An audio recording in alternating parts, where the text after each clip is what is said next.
इसका atomic number कितना है? 11। नीचे जो भी नंबर रहता है वो एटॉमिक नंबर में होता है। ठीक है, तो ये हो गया हमारा 11। मास नंबर कितना है इसका?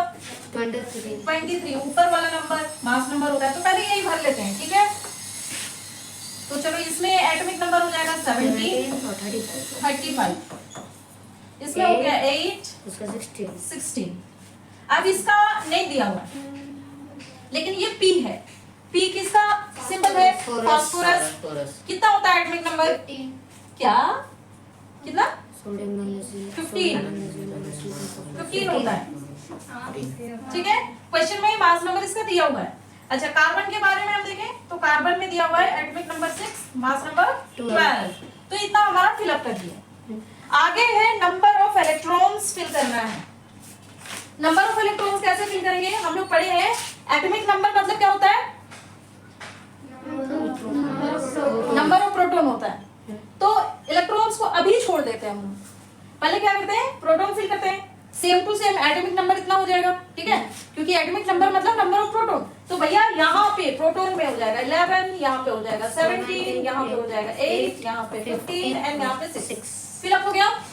इलेक्ट्रॉन हम लास्ट में करेंगे। न्यूट्रॉन मास नंबर मतलब क्या होता है? प्रोटॉन प्लस न्यूट्रॉन दोनों मिलके मास नंबर बनाता है। याद है कि भूल गए? प्रोटॉन और न्यूट्रॉन मिलके मास नंबर बनाता है। तो भैया तुमको प्रोटॉन पता है और मास नंबर पता है, न्यूट्रॉन कैसे निकालेंगे? मास नंबर में एटॉमिक नंबर को घटा दो, यानी प्रोटॉन घटा दो। 23 में 11 घटा दो, कितना बच रहा? 12। भैया इसमें क्या घटाएंगे? 35 में 17 घटा दो, कितना बच रहा? 18।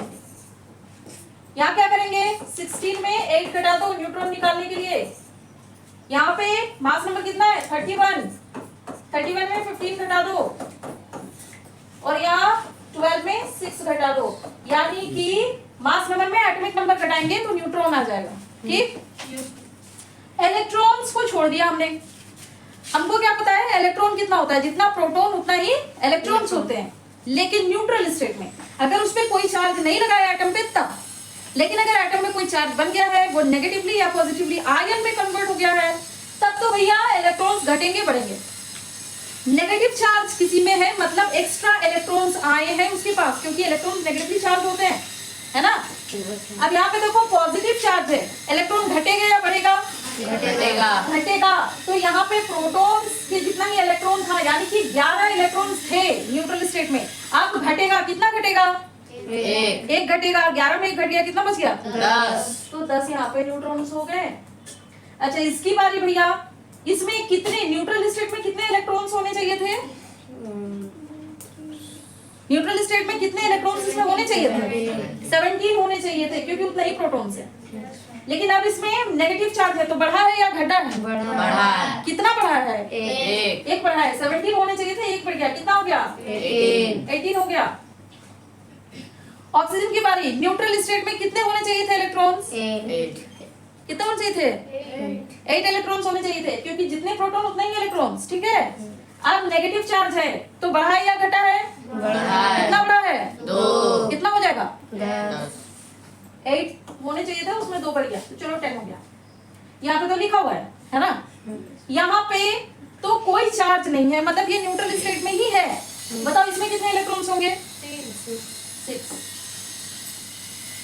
और प्रोटॉन भी यहाँ पे छूट गया, 6 होगा, है ना? समझ में आया? इस तरह से भराएगा जो भी बुक में है वो। और इलेक्ट्रॉनिक कॉन्फ़िगरेशन आता है ना शेल्स में बांटने, 2, 8 ऐसे करके। किसको नहीं आता है पहले ये बताओ? जिसको नहीं आता है खुल के बताओ, otherwise I won't be responsible. और एक बार बता सकते हैं, लेकिन तुम पूछोगे तब बता सकते हैं, नहीं पूछोगे तो नहीं बता सकते। फास्फोरस वाला समझ में नहीं आया। फास्फोरस वाला समझ में क्यों नहीं आया बेटा? यहाँ पे सिर्फ 31 और 18 दिया हुआ है, फास्फोरस का एटॉमिक नंबर दिया नहीं हुआ है, तो क्या तुमको मालूम नहीं है? अच्छा, फास्फोरस का नंबर ऑफ इलेक्ट्रॉन 18 तो ये क्वेश्चन में दिया हुआ है, हम थोड़ी ना निकाले हैं, ये क्वेश्चन में दिया हुआ है। मान लो तुमको निकालने के लिए भी बोले तो तुमको पता है फास्फोरस गिन के एटॉमिक नंबर कितने नंबर में आता है? 15 में आता है। मास नंबर दिया है 31, 15 में आता है, तो 15 ही इसके पास प्रोटॉन्स होने चाहिए थे न्यूट्रल स्टेट में। लेकिन अब नेगेटिव का मतलब है आए हैं इलेक्ट्रॉन्स एक्स्ट्रा, कितने बढ़े? 3 बढ़े, तो 18 हो गए। समझ में आया? ठीक है, इलेक्ट्रॉनिक कॉन्फ़िगरेशन भी देख लेते हैं। इसको कोई कॉपी तो नहीं कर रहा है? कर रहा है कोई? कर रही है अश्रिता? ठीक है, 1 मिनट, आई वेट। वो बटन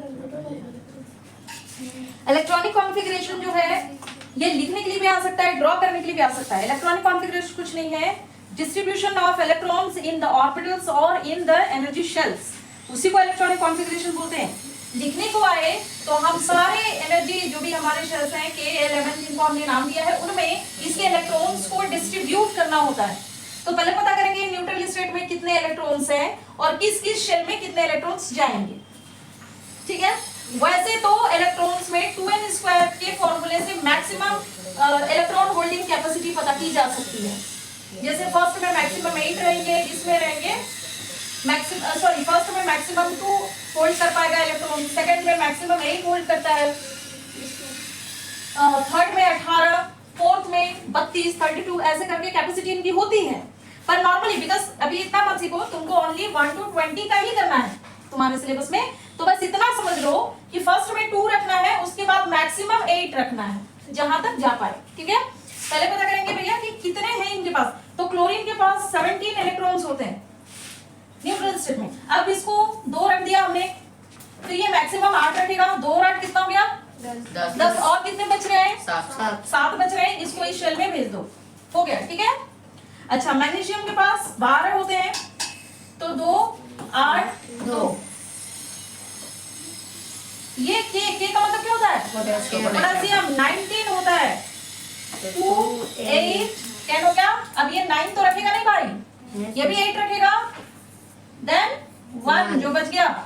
कैल्शियम का 20 होता है, 2 8 8 2 हो गया। ये हमने रख दिए। अगर लिखने को बोले, ड्रॉ करने को बोले तो आप ड्रॉ कर सकते हैं।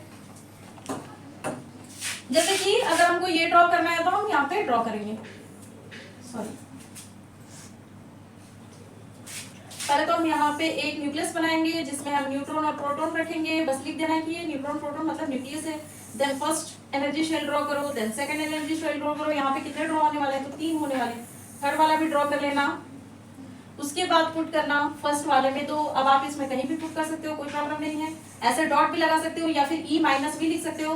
1 2 3 4 5 6 7 8 and then 1 2 3 4 5 6 7 ऐसे। ठीक है, इस तरह से ड्रॉ करके भी पुट कर सकते हो, लिखने को आए तो ऐसे लिख भी सकते हैं। ठीक है।